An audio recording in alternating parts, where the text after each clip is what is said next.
Est-ce que vous êtes tiraillé entre votre rôle au gouvernement, la montée des mécontentements dans les régions, dans les territoires?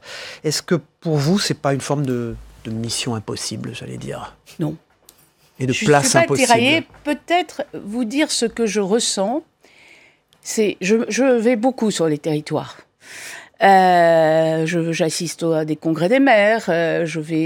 Vous voyez le mécontentement, vous le touchez du doigt? Alors justement, je vais voir des maires. Je vais par exemple demain en Ille-et-Vilaine. Enfin bon, voilà, par les communes nouvelles. Je suis beaucoup sur les territoires.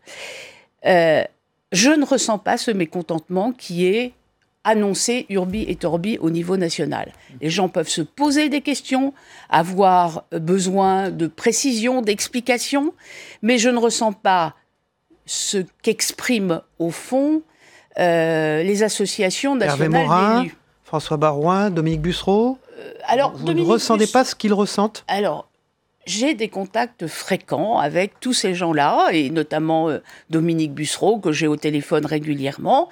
Je connais les mécontentements qu'ils ont exprimés, mais de là à dire que tous les élus de France sont mécontents et qu'il y a une grogne de tous les territoires, je ne le ressens pas sur les territoires. Je vous le dis, j'y suis constamment, et je pense que parfois, c'est un peu le rôle des associations d'élus, on force le trait dans les associations d'élus. Et parfois force aussi, le trait ou on politise les choses? C'est ce que j'allais vous dire. On force le trait et certains ont des postures politiques. Voilà. Donc la semaine prochaine à Marseille, donc les régions, les départements, les communes se retrouvent pour le congrès de l'association des régions. Quel message allez-vous leur faire passer alors qu'ils ont l'impression d'être mis sous tutelle par les contrats, par l'obligation qu'il leur est faite de supprimer 70 000 postes? Comment vous allez renouer? D'abord, sur le territoire des régions, puisque vous parlez des contrats, plus de la moitié des régions ont signé les contrats.